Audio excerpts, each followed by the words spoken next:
Assalamualaikum warahmatullahi wabarakatuh. Jadi sebelum kita memulakan kelas kita pada hari ini, marilah kita membaca surah Al-Fatihah.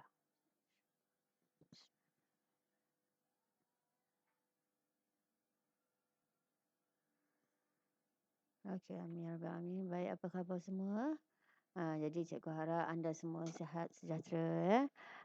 Di musim wabak yang melanda ni, jadi kalau nak keluarkan mana-mana pastikan ya jaga jarak dan pakai mask ya. Tolong ikut SOP yang telah ditetapkan. Okey, sebab ramai cikgu jumpa di tepi jalan tu, tengah jalan tu, budak-budak muda macam-macam bayi-bayi awak semua ni lah. Yang keluar naik motor tapi tak pakai mask. Kita takut jika kita sangat dibimbangi jika bila dah terkena kan, jadi payah pula, jadi berpanjangan. Jadi kita sama-sama jaga dan doa banyak-banyak supaya kita sentiasa dalam sihat sejahtera. Okey, jadi kita sambung yang minggu lepas. Kalau buku tab muka surat 144 ya, 144. Jadi tajuk ni pendek je, tajuk kecil ni 8.2 iaitu kepentingan tumbuh-tumbuhan semula jadi dan hidupan liar di dunia. Jadi kepentingannya yang pertama, okey, dari segi pelancongan. Okey, kemudian kalau pelancongan ni kita tengok kebanyakan kawasan hutan semula jadi di dunia sesuai jadikan sebagai pusat ekopelancongan. Okey. Ekopelancongan kalau contohnya dekat air terjun, kawasan-kawasan hutan simpan dan sebagainya. 81 daripada hutan monstera tropika adalah terdiri daripada Erawan National Park di Thailand dan menempatkan hidupan liar yang hampir pupus. Sebagai contoh, gajah dijadikan sebagai pengangkutan untuk menjelajah kawasan Erawan National Park. Okey, kalau pihaknya ke ataupun Thailand mana-mana tempat lah, biasanya yang glamour adalah gajah. Binatang yang semakin pupus.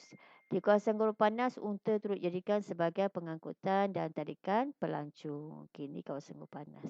Itu kepentingan dia sebagai pelancongan. Jadi sebab apa penting pelancongan ni?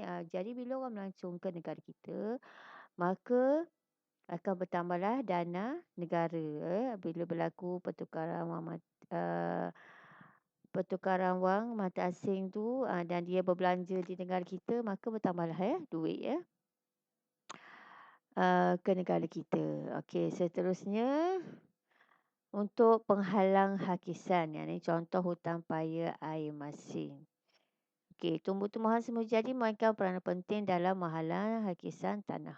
Daya besar mampu memecahkan butiran hujan dan mengurangkan kelajuan titisan air yang jatuh ke bumi. Itu bukan sebarang-sebarang kalau daun yang besar ni. Okey, akar pokok akan meruangkan air layaran permukaan dan menjadi penghalang hakisan jika ada pokok lah. Di kawasan paya air masin pula, pokok-pokok bakau dapat menghalang tindakan hakisan oleh air laut. Akar pokok bakau menguatkan struktur tanah serta menahan tindakan ombak di pinggir laut. Jadi hutan paya air masin ni dapat menghalang hakisan. Mungkin kalau tak banyak pun sikit sebanyak dia boleh membantulah. Kalau kata 100%, kau kata pula, cikgu buat apa dia kuat tanah tu. Dia suka-kurangnya dapat membantu. Walaupun mungkin tak 100%. Okey, dari segi ekonomi pula, batang pokok hutan konifer dan hutan monstera tropika digunakan untuk tujuan pembalakan. Ini nampak balok hutan konifer. Hutan konifer ni pokok daun tirus Uh, digunakan untuk tujuan pembalakan yang menghasilkan sumber kayu balak untuk diekspor dan juga membekalkan bahan mentah untuk membuat kertas. Aktiviti pembalakan telah membuka peluang pekerjaan kepada penduduk di kawasan itu. Jadi boleh menambah pendapatan, memperbaiki kehidupan masyarakat. Bila ada kilang dan sebagainya, maka ekonomi masyarakat pun bertambah baik. Ada pekerjaan. Jadi ada duit untuk dibelanjakan, untuk menampung domestik masing-masing. Kemudian, hutan juga penting untuk sumber perubatan. Pendidikan di barat telah mendapati bahawa tumbuh-tumbuhan bukan sahaja bernilai estetika, malah boleh merawat pelbagai jenis penyakit. Bahagian tumbuh-tumbuhan yang sendiri digunakan sebagai ubat atau ramuan ubat ialah daun, bunga, akar, kulit kayu dan hampas buah. Okey, bergantung pada jenis pokok lah. Okey, bukan atas pokok tu boleh guna ke. Kadang dia ambil akar saja, ambil bunga saja. Okey. Mungkin ada yang boleh guna kulit kayu dan hampas buah dan macam-macam lah bergantung pada jenis pokok dan ubat yang dikehendaki. Sebagai contoh, batang pokok prickly pear dapat mengurangkan prickly pear dapat mengurangkan tahap kolesterol yang tidak baik dalam badan seseorang. Okey, batang dia. Dan dapat membantu menggerakkan kandungan gula dalam badan serta membantu merawat penyakit kencing manis. Ni sesuai untuk kencing manis. Pokok oak juga digunakan dalam menyembuhkan masalah cik birit, sakit tekak dan luka. Okey. Daun pokok pin yang kaya dengan vitamin C boleh digunakan untuk membuat teh. Manakala biji pin berfungsi sebagai bahan antiseptik menjadi untuk merawat kulit. Okey, jadi itu sahaja antara kepentingannya. Dia ada 4. Jadi sebelum awak salin ni, awak bolehlah buat dulu macam catat organisasi gitu, tulis tajuk, lepas tu tulis pelancongan, kepentingan dia.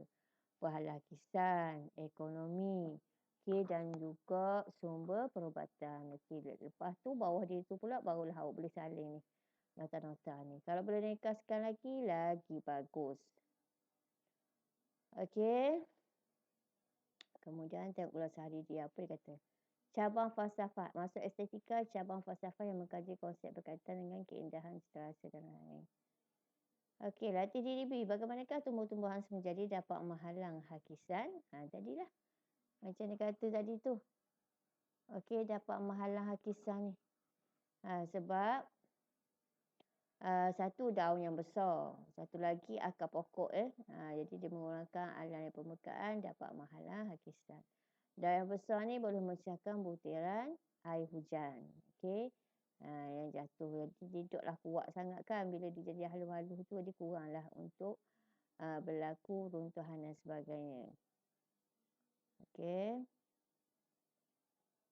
Kemudian dia kata akar pokok bakau mengumpatkan struktur tanah serta menahan tindakan ombak di pinggir laut. Jadi bila kita tanam pokok tu, akar dia menguatkan. Jadi ombak-ombak mari tu dia boleh bertahan. Okey, yang tu kita jawab secara lisan saja. Okey, jadi awak boleh tengok imbas kembali ni. Imbas kembali ni kalau rasa nak salin pun bagus juga. Tapi dia mungkin lagi ringkas lah daripada nota yang awak buat tu. Nota awak buat sebelum ni pun lagi bagus dah kalau kira. Tapi kalau imbas kembali ni kalau rasa nak ringkas lagi. Rasa malas sangat nak baca. Bolehlah baca. Okey, jadi cikgu nak awak buat cabaran minda ni. Cabaran minda ni soalan nombor 1 ni awak foto stick je lah. Okey, letak jawapan. Kemudian lengkapkan soalan nombor 2, tempat kosong. Okey.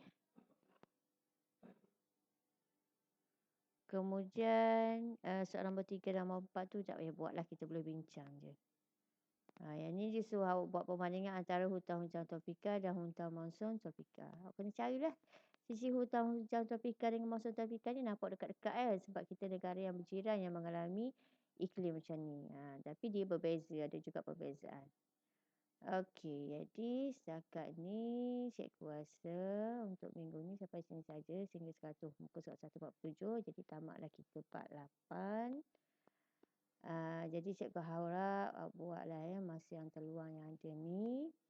Dan juga kita minggu ni minggu akhir kan sebelum cuti pertengahan tahun. Jadi yang cikgu suruh buat latihan hari tu dalam buku latihan awak boleh buat untuk tajuk bab 8 ni.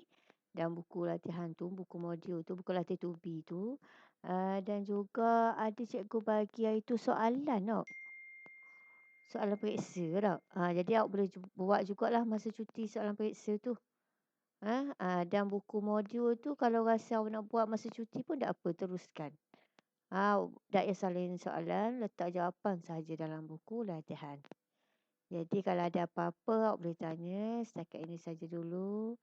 Assalamualaikum. Sekian. Terima kasih.